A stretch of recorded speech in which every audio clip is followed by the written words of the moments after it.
नमस्कार साथियों, स्वागत है आप सभी का हमारे YouTube channel Shri Hans wine institute पर। आज का तारीख है 16 सितंबर 2022 और इस दिन के करंट अफेयर्स सभी महत्वपूर्ण प्रश्न जितने भी बने हैं इस वीडियो में डिस्कस करेंगे।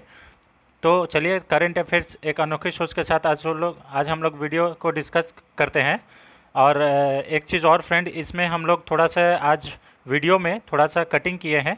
तो अभी इंटरनेट से और भी जो भी जानकारी है उसको थोड़ा इकट्ठा करने में टाइम लग रहा था, तो मैंने इसको थोड़ा सा शॉर्ट में करने का कोशिश किया है। तो चलिए वीडियो को शुरू करते हैं, लेकिन उससे पहले आज का मोटिवेशन देख लेते हैं। सम्मान हमेशा समय और स्थिति का होता है, पर इंसान उसे अपना समझ लेता है। बिल्कुल सही बात है। आप अगर समझते हैं कि सम्मान मेरा करता है तो ये बिल्कुल भी गलत है। जो भी इंसान आपका सम्मान करता है वो आपको सम्मान नहीं करता है, आपका समय को सम्मान करता है। आपका स्थिति, आप किस पोजीशन पे है उसको सम्मान करता है। ठीक है, अगर आप अच्छे स्थिति पे है तो आपको सम्मान करता है, और अगर आप अच्छे स्थिति पे नहीं है तो लोग आपको पूछता तक नहीं है। बिल्कुल यही है, ये दुनिया का रीति रिवाज है। तो चलिए कोई बात नहीं, इसी मोटिवेशन के साथ चलिए हम लोग आज का पहला क्वेश्चन देख लेते हैं। आज का पहला क्वेश्चन है, ये तो कंटेंट है जो हम लोग इसमें पढ़ते हैं। आप लोग को मालूम होगा, नए स्टूडेंट के लिए हम लोग बता दें कि इसमें हम लोग national, international, arts and awards, government scheme, ये सब साइंस एंड टेक्नोलॉजी पढ़ते हैं। तो चलिए आज का पहला क्वेश्चन देख लेते हैं। आज का पहला क्वेश्चन है, हाल ही में चर्चा में रहा बहुराष्ट्रीय अभ्यास ककाडू 2022 कहाँ पर आयोजित किया जा रहा है? Option number A Australia, option number B Japan, option number C Bharat, option number D रूस। तो जो ककाडू बहुपक्षीय युद्ध अभ्यास है, ये जो है इसका आयोजन ऑस्ट्रेलिया में किया जा रहा है, इसे याद कर लीजिएगा। ऑप्शन नंबर ए इसका सही आंसर हो जाएगा। ऑस्ट्रेलिया से रिलेटेड कुछ बात कर ले तो इसमें भारत के तरफ से जो है, भारत के तरफ से INS सतपुरा और P8I समुद्री गश्ती विमान जो है इसमें भाग लेगा। ठीक है, अब ऑस्ट्रेलिया से बात करें तो ऑस्ट्रेलिया की राजधानी तो कैनबरा है। ठीक है, ऑस्ट्रेलिया में ही ग्रेट बैरियर रीफ, जो मतलब विश्व का सबसे ज़्यादा बड़ा प्रवाल भित्ति जो पाया जाता है, ग्रेट बैरियर रीफ, ये भी ऑस्ट्रेलिया में ही है। ग्रेट डिवाइडिंग रेंज, ये भी ऑस्ट्रेलिया में पाया जाता है। ऑस्ट्रेलिया में घास के मैदानों को डाउन्स कहा जाता है। ठीक है, और अभी यहीं पे ऑस्ट्रेलिया के जो क्रिकेटर थे, ठीक है, उनका नाम क्या है, एरोन फिंच, उन्होंने संन्यास लेने की घोषणा की है। ठीक है, तो इसे याद कर लीजिएगा। ठीक है, प्यासी धरती जो है ये भी ऑस्ट्रेलिया को ही कहा जाता है, इसे याद कर लीजिएगा। राजधानी कैनबरा है, प्रधानमंत्री स्कॉट मॉरिसन है, इसे याद कर लीजिएगा। मरले और डार्लिंग नदी जो है ये भी कहाँ पे है, ऑस्ट्रेलिया में ही स्थित है। और कार्ल गुरली खान जो सोना का खदान है, ये भी ऑस्ट्रेलिया में ही स्थित है, इसे भी याद कर लीजिएगा। ठीक है, कॉमनवेल्थ गेम्स में ऑस्ट्रेलिया की महिला टीम ने गोल्ड मेडल जीता है, इसे भी याद कर लीजिएगा। और वर्ल्ड कप 2022 जो वर्ल्ड कप हुआ था महिला का, उसमें भी ऑस्ट्रेलिया का महिला टीम ही जीता है, इसे भी याद कर लीजिएगा। पिच ब्लैक एक्सरसाइज, ये भी ऑस्ट्रेलिया के द्वारा जीता गया है, इसे याद कर लीजिएगा, बहुत इंपॉर्टेंट है फ्रेंड्स। हाँ, चलिए आज का दूसरा नंबर क्वेश्चन है, हाल ही में भारतीय क्रिकेटर्स ने किस भारतीय क्रिकेटर ने क्रिकेट के सभी प्रारूपों से संन्यास लेने की घोषणा की है? Option number A Robin Uthappa, option number B Suresh Raina, option number C Sanju Samson, या इनमें से कोई नहीं। तो अभी हाल ही में रोबिन उथप्पा ने अनाउंसमेंट किया है कि हम सारे जो भी क्रिकेट के फॉर्मेट है, टेस्ट, वनडे, T20, सारे फॉर्मेट से हम संन्यास लेने की घोषणा करते हैं। ठीक है, तो इसका सही आंसर हो जाएगा रोबिन उथापा। और सुरेश रैना ने भी सारे क्रिकेट फॉर्मेट से संन्यास लेने की घोषणा पहले ही कर दिया था, जिस दिन धोनी किए थे। ठीक है, हाल ही में किसे रोबोटिक सर्जरी का शीर्ष सम्मान प्रदान किया गया है? क्वेश्चन नंबर 3 में देखिए कि रोबोटिक सर्जरी में सबसे शीर्ष स्थान पर, मतलब वो शीर्ष जो सम्मान है किस डॉक्टर को प्रदान किया गया है?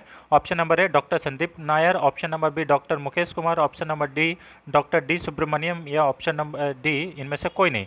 तो जो संदीप नायर हैं, इन्हें रोबोटिक सर्जरी का शीर्ष सम्मान प्रदान किया गया है। ऑप्शन नंबर ए इसका सही आंसर हो जाएगा। ठीक है, चलिए आज थोड़ा सा क्वेश्चन का जो डिस्क्रिप्शन है थोड़ा उसको स्किप किए हैं, कोई बात नहीं, नेक्स्ट टाइम से हम लोग इसको जारी रखेंगे। अगर आपको कैसा लगा है ये ज़रूर आप लोग हम लोग कमेंट में बताइए। और हाँ फ्रेंड्स, एक और बात है कि अगर आप मेरा सपोर्ट करेंगे, ठीक है, तो आपको मैं और भी बढ़िया बेहतर करने का कोशिश करते रहूँगा। ठीक है, तो आप प्लीज़ प्लीज़ प्लीज़ वीडियो को शेयर करें, लाइक करें और सब्सक्राइब ज़रूर करें। क्वेश्चन नंबर 4 है, हाल ही में कौन सा बैंक ने इलेक्ट्रॉनिक बैंक गारंटी जारी करने का घोषणा किया है और ऐसा करने वाला पहला बैंक बन गया? Option number A HDFC, option number B ICICI, option number C Axis bank, option number D Bharatiya state bank. तो ये जो है HDFC के द्वारा किया गया है, इसे याद कर लीजिएगा।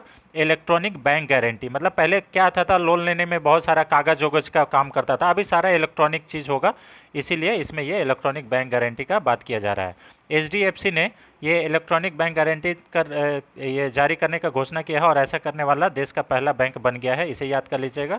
भारत का पहला तैरता हुआ एटीएम कहाँ पे स्थित है ये आपको बताना है, ठीक है। पीएनबी बैंक में किन दो देशों का विलय हुआ है, तो यूनाइटेड बैंक ऑफ इंडिया और ये ओरिएंटल बैंक ऑफ कॉमर्स का हुआ है, इसे याद कर लीजिएगा, बहुत इंपॉर्टेंट है, ठीक है। क्वेश्चन नंबर 5 पे आते हैं। हाल ही में अभियंता दिवस जो है मतलब इंजीनियर्स डे, ये कब मनाया गया है? ऑप्शन नंबर ए 15 सितंबर, ऑप्शन नंबर बी 14 सितंबर, ऑप्शन नंबर सी 13 सितंबर, ऑप्शन नंबर डी 12 सितंबर। तो अब इंजीनियर्स डे है ये 15 सितंबर को मनाया जाता है, इसे याद कर लीजिएगा, बहुत इंपॉर्टेंट है। 14 सितंबर को कल ही हम लोग हिंदी दिवस मनाए हैं, डे बिफोर यस्टरडे, ठीक है। 14 सितंबर को हिंदी दिवस मनाया जाता है।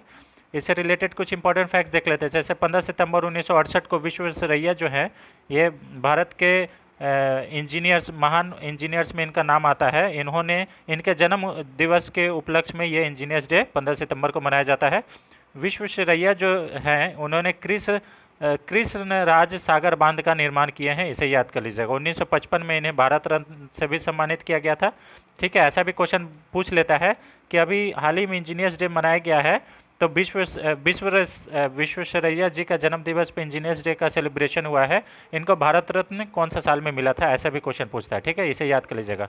14 सितंबर को हिंदी दिवस मनाया जाता है। हाल ही में ओजोन संरक्षण दिवस कब मनाया गया, तो 16 सितंबर को, मतलब आज के दिन ही ओजोन संरक्षण दिवस मनाया जाता है और इसी दिन मॉन्ट्रियल प्रोटोकॉल हुआ था, इसे याद कर लीजिएगा, बहुत इंपॉर्टेंट है फ्रेंड्स। हाँ, दिवस में आते हैं 9 सितंबर को हिमालयन दिवस मनाया जाता है, ठीक है। 9 सितंबर को क्या मनाया जाता है, हिमालयन दिवस मनाया जाता है। 10 सितंबर को विश्व आत्महत्या रोकथाम दिवस मनाया जाता है। 10 सितंबर को ही प्राथमिक चिकित्सा दिवस मनाया जाता है। 11 सितंबर को पैट्रियट डे मनाया जाता है। 11 सितंबर को ही राष्ट्रीय वन शहीद दिवस मनाया जाता है, ये शहीद दिवस होगा, है ना, इसे याद कर लीजिएगा, बहुत इंपॉर्टेंट है फ्रेंड्स। हाँ, क्वेश्चन नंबर 6 पे आते हैं। हाल ही में केंद्रीय गृह मंत्री अमित शाह के द्वारा कहां पर बायो एथेनॉल परियोजना का शिलान्यास किया गया? बहुत इंपॉर्टेंट क्वेश्चन है और ये एग्जाम में आने वाला क्वेश्चन है, इसे याद कर लीजिएगा। तो इसका जो शिलान्यास है केंद्रीय गृह मंत्री अमित शाह के द्वारा सूरत में किया गया है, ऑप्शन नंबर ए इसका सही आंसर है, ठीक है, बहुत इंपॉर्टेंट है। गृह मंत्री जो है अमित शाह, ये हमारे भारत के पहले सहकारिता मंत्री भी है, इसे याद कर लीजिएगा, ठीक है। और इसका जो सूरत में बायो एथेनॉल परियोजना का शिलान्यास किया गया है, ठीक है, क्योंकि वहाँ पे गन्ना का खेती बहुत अधिक होता है, इसे भी याद कर लीजिएगा, बहुत इंपॉर्टेंट है, मक्का का ये सब। कृषक भारती कॉरपोरेटिव लिमिटेड हजीरा के द्वारा इसका जो क्या है परियोजना का स्थापना की जाएगी और इसका जो क्षमता है ये कितना रखा गया है, 2.5 लाख लीटर प्रतिदिन ये बनाएगा एथेनॉल, ठीक है। भारत के पहले सहकारिता मंत्री कौन है, तो अमित शाह है, इसे याद कर लीजिएगा। और गृह मंत्री भी कौन है, अमित शाह है, बहुत इंपॉर्टेंट है फ्रेंड्स, ठीक है। चलिए नेक्स्ट क्वेश्चन पे चलते हैं। अच्छा, इससे रिलेटेड कुछ और भी इंपॉर्टेंट फैक्ट्स है फ्रेंड्स, तो उसको भी देख लेते हैं। एशिया का सबसे बड़ा बायो सीएनजी, ये सीएनजी कॉम्प्रेस नेचुरल गैस जो होता है उसका संयंत्र कहाँ पे स्थापित किया गया है, तो इंदौर मध्य प्रदेश में, ठीक है। और पहला ग्रीनफील्ड एथेनॉल प्लांट ये कहाँ लगाया गया, तो बिहार के पूर्णिया में, जो बहुत इंपॉर्टेंट है ना। बायोमास से जो हाइड्रोजन निर्माण संयंत्र है ये कहाँ पे किया गया है, तो खांडवा मध्य प्रदेश में किया गया है। स्टील स्लैग का रोड कहाँ बना है, तो सूरत गुजरात में ही बना है, इसे भी याद कर लीजिएगा, ठीक है, बहुत इंपॉर्टेंट है। और आपको मालूम होगा कि गुजरात का राजधानी गांधीनगर है और मुख्यमंत्री क्या है, मुख्यमंत्री हैं आपके भूपेंद्र भाई पटेल, इसे भी याद कर लीजिएगा, ठीक है। क्वेश्चन नंबर 7 पे आते हैं। हाल ही में आयोजित विश्व कुश्ती चैंपियनशिप 2022 में 2 पदक जीतने वाली पहली भारतीय महिला पहलवान कौन बनी है? बहुत इंपॉर्टेंट क्वेश्चन है फ्रेंड्स, बहुत इंपॉर्टेंट क्वेश्चन है। 2 बार ये विश्व कुश्ती चैंपियनशिप में 2 बार पदक जीतने वाली एकमात्र भारतीय महिला पहलवान कौन बनी है? तो option number A Vinesh Phogat, option number B Babita Phogat, option number C Anjum Chopra या ऑप्शन नंबर डी इनमें से कोई नहीं। तो जो विनेश फोगाट है ये ऐसा करने वाली पहली भारतीय महिला बन गई है जो कि विश्व कुश्ती चैंपियनशिप में 2 पदक जीती है और दोनों कुश्ती चैंपियनशिप में ब्रॉन्ज मेडल ही जीती है, कांस्य पदक ही जीती है, इसे याद कर लीजिएगा, ठीक है। विनेश फोगाट ये 2022 का कुश्ती चैंपियनशिप में कांस्य पदक जीती है और ये कहाँ पे आयोजित किया गया है, सर्बिया में, ठीक है। विनेश फोगाट ऐसा करने वाले बन गई है और कांस्य पदक जीती है। ठीक है, इससे पहले 2019 का जो चैंपियनशिप, कुश्ती चैंपियनशिप हुआ था उस कजाकिस्तान में, उसमें भी इन्होंने कांस्य पदक ही जीता था। इसे भी याद कर लीजिएगा, तो बहुत इंपॉर्टेंट है फ्रेंड्स, हाँ, इससे रिलेटेड। ठीक है, क्वेश्चन नंबर 8 पे आते हैं। हाल ही में किस राज्य सरकार ने सिरपी नामक कार्यक्रम लॉन्च किया है? Option number A Tamil Nadu, option number B Karnataka, option number C Kerala, option number D Uttar Pradesh. Sirpi, तो ये तमिलनाडु सरकार के द्वारा आयोजित किया गया है। सिरपी है क्या? तो देखिए यहाँ पे लिखा हुआ है कि जो सिरपी का फुल फॉर्म है student in responsible police initiative, इस सिरपी का फुल फॉर्म है, इसे याद कर लीजिएगा। Student in responsible police initiative, ये सिरपी का फुल फॉर्म है, इसे याद कर लीजिएगा। ठीक है, और ये तमिलनाडु सरकार के द्वारा शुरू किया गया है, इसे याद कर लीजिएगा। तमिलनाडु के मुख्यमंत्री कौन है? M.K. स्टालिन, इसे भी याद कर लीजिएगा। और इसमें क्या होगा कि स्टूडेंट को पुलिस के जैसा ही उसको टास्क दिया जाएगा कि आपको भी सुरक्षा करना है। समझ में आ रहा है? और इसके लिए 50 बच्चों को 100 स्कूलों से चुना जाएगा, इसे भी याद कर लीजिएगा। चेन्नई इसकी राजधानी है और चेन्नई में ही 44वां जो ओलंपियाड है, जो कि प्रधानमंत्री जी इनका उद्घाटन करने गए थे, तो ये जो है शतरंज ओलंपियाड चेन्नई में आयोजित किया गया था, इसे भी याद कर लीजिएगा। और ये भारत में पहली बार ऐसा हुआ था। थाईपुसम त्यौहार जो है ये तमिलनाडु में मनाया जाता है। अंतर्राष्ट्रीय साक्षरता दिवस 8 सितंबर को मनाया जाता है। खाद्य संग्रहालय जो तमिलनाडु के तंजावुर में स्थित है, इसे भी याद कर लीजिएगा, खाद्य संग्रहालय। ठीक है, तो इतने रहे, ये तमिलनाडु से फैक्ट है फ्रेंड, इसे भी याद कर लीजिएगा, बहुत इंपॉर्टेंट है। क्वेश्चन नंबर 9 पे आते हैं। हाल ही में अमृत सरोवर के निर्माण में किस देश के राज्यों में शीर्ष स्थान पर कौन सा राज्य रहा है? सभी देश के राज्यों के शीर्ष स्थान में, मतलब कौन सा जो राज्य है वो कौन सा शीर्ष स्थान पर रहा है? ठीक है, तो अमृत सरोवर के निर्माण में option number A Uttar Pradesh, option number B Rajasthan, option number C Madhya Pradesh, option number D इनमें से कोई नहीं। तो देखो, अमृत सरोवर के निर्माण में देश के सभी राज्यों में उत्तर प्रदेश शीर्ष स्थान पर रहा है, इसे याद कर लीजिएगा। ऑप्शन नंबर ए इसका सही आंसर हो जाएगा। ठीक है, अमृत सरोवर की शुरुआत जो है ये 24 अप्रैल 2022 से शुरू की गई है और 24 अप्रैल को ही पंचायती राज मनाया जाता है। पहला अमृत सरोवर जो का निर्माण जो उत्तर प्रदेश के रामपुर गांव में हुआ है, इसे याद कर लीजिएगा, रामपुर में। ठीक है, अमृत सरोवर मिशन ये किसके लिए किया गया है? तो जल संरक्षण के लिए किया गया है। आप लोग ये बताइएगा कि अभी हाल ही में जल संरक्षण के लिए उड़ीसा सरकार के द्वारा कौन सा योजना शुरुआत की गई है, इसे याद कर लीजिएगा। और आप लोग कमेंट बॉक्स में ज़रूर बताइएगा, है ना, उड़ीसा सरकार के द्वारा जल संरक्षण के लिए कौन सा योजना शुरू की गई है। हम लोग इस क्वेश्चन को पहले भी डिस्कस कर चुके हैं। ठीक है, राष्ट्रीय जल पुरस्कार में उत्तर प्रदेश शीर्ष स्थान पर रहा है, आप लोग को पहले भी मालूम होगा। ठीक है, भारत की पहली नाइट सफारी ये उत्तर प्रदेश के लखनऊ में बनाया जाएगा।